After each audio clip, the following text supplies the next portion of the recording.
Hey, this is Adam Green, the director of Hatchet, and you're listening to WithoutYourHead.com.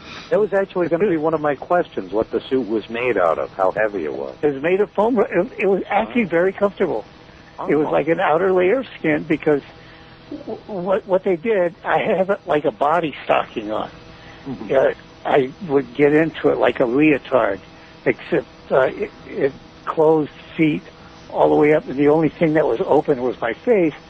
And they made a body impression of my body, and then they put this thing over it, and then each piece was done separately, and it was simply glued onto it.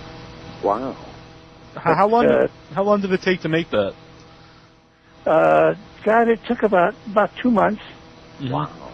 You know, about a month, I would say, but it took some time because. And then getting in it would take me 2 to 3 hours to get in because we wanted to make it look like an outer layer of skin without having creases in the wrong places. Mm-hmm. Oh yeah, yep. That was like such a seamless costume. Do you think the suit in the sequel is a little bulkier? There's some scenes where they say where like you can see the bubbles coming up because the suit didn't fit the actor quite as well. You mean for us? In the sequel. In the sequel, you mean Revenge of the Creature? Yeah. In the Revenge, no, because we didn't use any air tanks. Mm-hmm. You hold your breath. So Rico Browning did all of the underwater. And the reason we had Rico is that it was easier while we were filming the main scenes on the back lot of the studio. Mm-hmm. We had 4 doubles in Florida who were just doing the underwater. Mm-hmm. So you couldn't tell the difference. And he's only 5'8", and I'm 6'5". Right. But you couldn't tell the difference anyway. Wow. So, but Rico and I, well, we're still very good friends today. I see him every once in a while.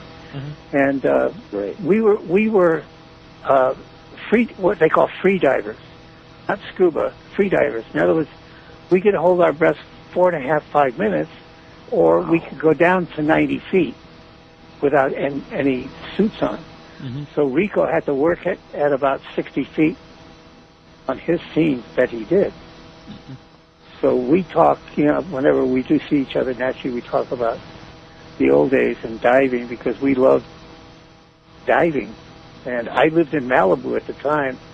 I lived at the beach, so I was in the water every day. And I used to go diving for lobsters all the time. Oh, great. What about the lobsters here in Cape Cod? How did you get the role? Yeah. Actually, I was in the right place at the right time. I was in the contract to the studio, because in those days, studios had contractees.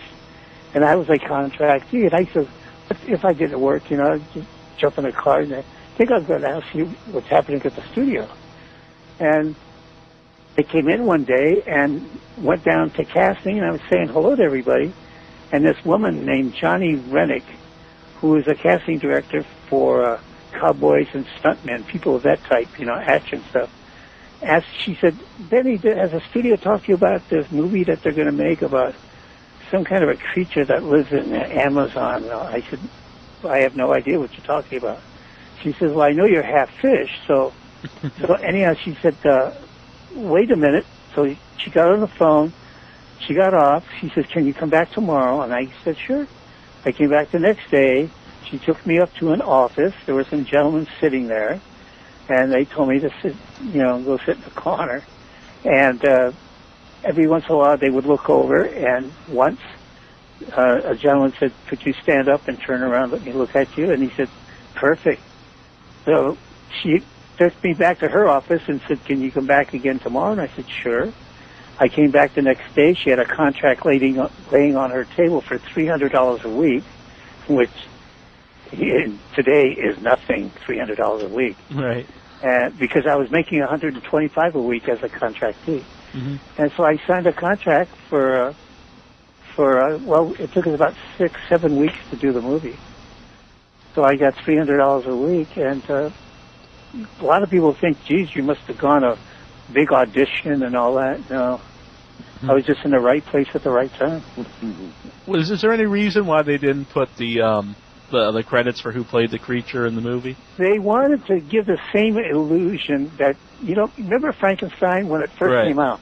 Boris never got credit, Mm-hmm. When it said monster, there was a question mark.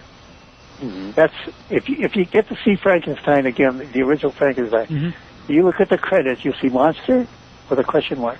Right. Because they didn't want to give the illusion that there was somebody in a suit, because then it takes away the illusion. Right. But this way, people, let's see who's in that suit. And then, oh my goodness, was it there? And maybe it was real. Of course, it wasn't. But, right. But they just wanted to give the illusion without putting the name of a human being up there. Right. That's the reason they did it. Are you happy now with the DVDs? Because you get to do an interview on the DVDs, so you get some recognition. Yeah, well, I do shows also. I've been doing memorabilia shows for about 12, 13 years now. Wow. So I've cut back a lot in the last year because of health, but I was doing 10 to 12 shows a year, which was a lot of fun because I live in Honolulu. Mm-hmm. When you live in Honolulu, I have to fly 2,500 miles just to get to Los Angeles, right. And then start from there. But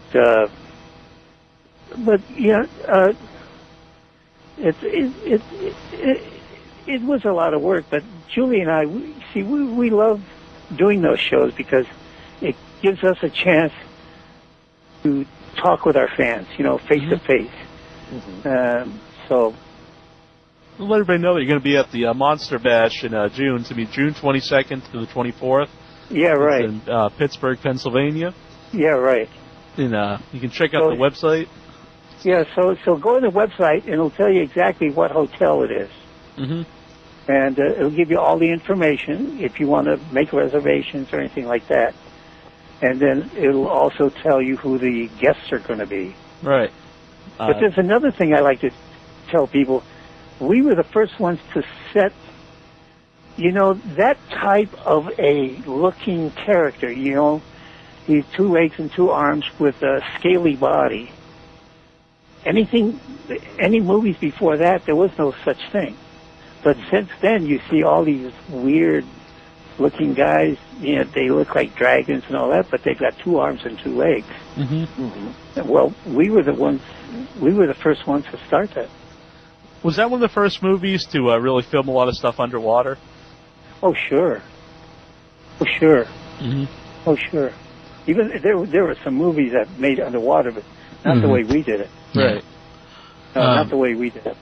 Rob from our message board, he actually has a question. He wants to know, do you think there's a significant difference between the theatrical 3D version and the flat version on a DVD? Oh, definitely. I did a show, Julie and I did a show a few months ago in San Francisco at the Castro Theater, and it's a theater from the 40s. Mm-hmm. See, when we had movie theaters back in the 40s, they were huge. They were huge, and they were beautiful inside.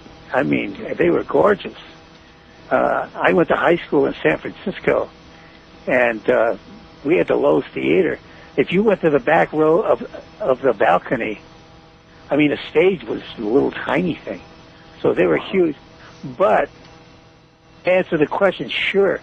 Because, see, the original 3D, when it was shown in movie theaters, is done with a double camera. Mm-hmm. It's a double lens. In other words, everything was shot. When they shot it, it was like a double camera. I don't know too much about it. But it's the same thing as your eyes. In other words, if you have 2 eyes, you can tell depth perception by looking. Mm-hmm. If you close one eye, it's very hard to tell the difference from here to there or whatever. So that was 3D was the same thing as your 2 eyes. Mm-hmm. And oh yes, definitely the cameras were set up with double lenses, and in the theater, and it's the big screen instead of these little multiplex screens. You're looking at a big screen. Now, if you ever have a chance to see any kind of a 3D movie on a large screen, go see it. You'll see what I'm talking about. Or if you ever have a chance to see Creature from the Black Lagoon, because everything just leaps out at you.